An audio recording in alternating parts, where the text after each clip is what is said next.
Assalamualaikum warahmatullahi wabarakatuh. Sobat Kemenkeu Korpu, saya Widyarini Widya Iswara, Balai Diklat Keuangan Malang. Dalam video kita kali ini, kita akan membahas tentang 3 elemen penting dalam active listening dalam konteks percakapan coaching. Penjelasan ini diadaptasi dari modul 6 Deep Listening pada pelatihan eksekutif Coach Certification Program tahun 2021 dari Coaching Indonesia.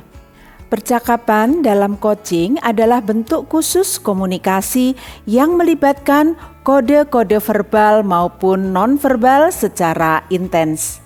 Menurut International Coaching Federation, active listening merupakan aktivitas mendengarkan dengan fokus terhadap apa yang dikatakan secara tersurat maupun yang tidak terkatakan atau secara tersirat oleh klien, agar dapat memahami secara penuh apa yang telah dikomunikasikan dalam konteks diri klien tersebut.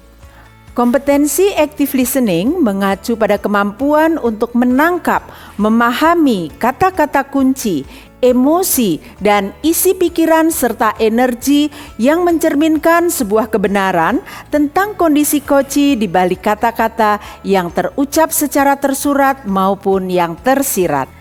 Agar dapat melakukan active listening, maka perlu kita pahami terlebih dahulu ada 3 elemen penting di dalam active listening, yaitu yang pertama adalah keyword, yang kedua adalah emotion, dan yang ketiga adalah meaning. Mari kita kupas satu persatu. Elemen yang pertama, keywords atau kata-kata kunci, adalah beberapa kata tertentu yang mencerminkan kondisi sesungguhnya dari coachee. Perhatikan dengan seksama cara coachee berbicara. Kata-kata kunci biasanya ditandai dengan kata-kata itu diucapkan dengan tekanan, intonasi, volume, atau kecepatan tertentu yang tidak biasa atau tidak sama seperti saat dia mengucapkan kata-kata yang lainnya.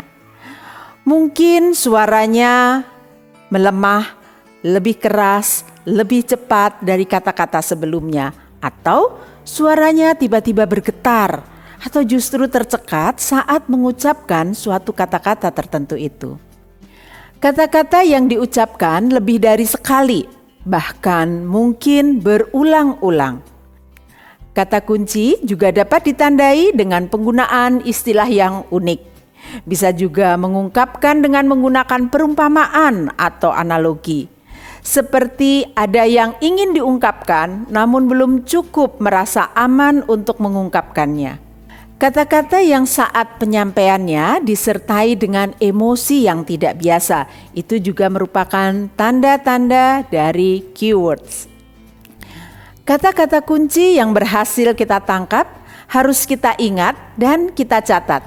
Jika ada hal yang kurang jelas atau membutuhkan pendalaman lebih, maka kita dapat menanyakan pada saat dan cara yang tepat.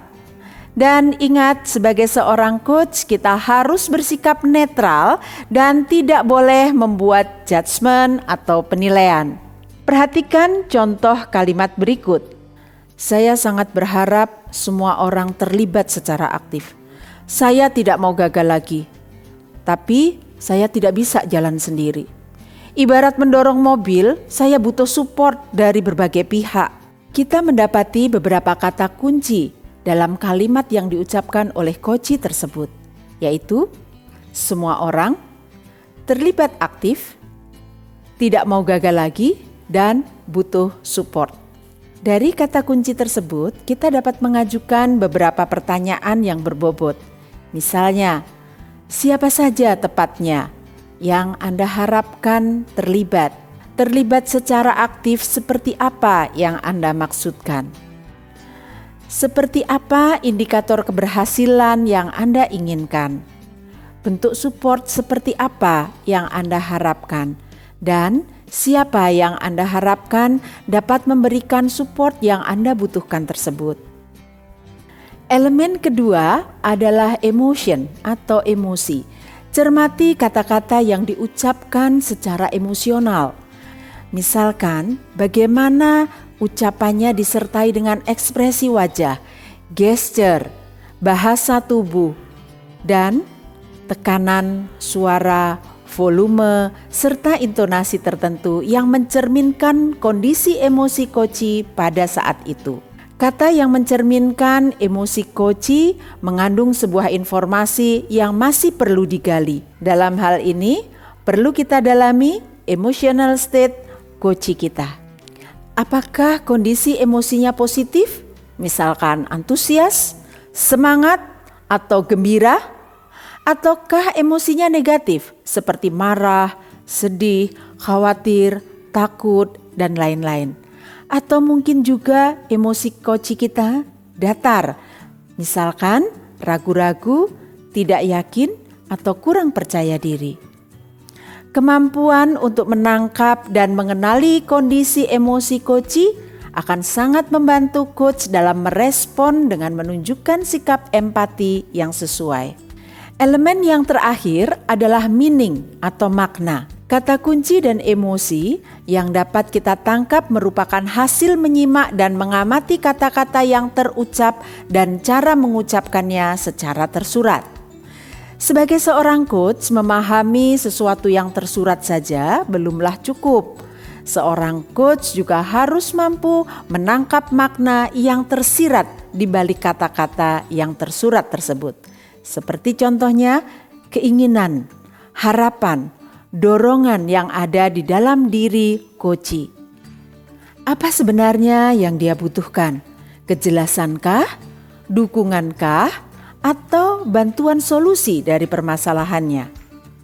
Selain itu juga dapat menangkap apa yang menjadi isu sebenarnya yang membuat dia merasa perlu menjalani sesi coaching bersama kita.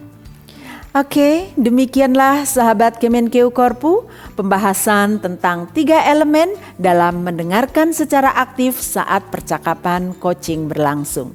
Saya berharap dengan pemahaman yang baik terhadap 3 elemen tersebut akan dapat membantu kita belajar dan mengasah keterampilan dalam active listening. Semoga pembahasan ini bermanfaat untuk kita semuanya. Terima kasih. Wabillahi taufik wal hidayah. Wassalamualaikum warahmatullahi wabarakatuh.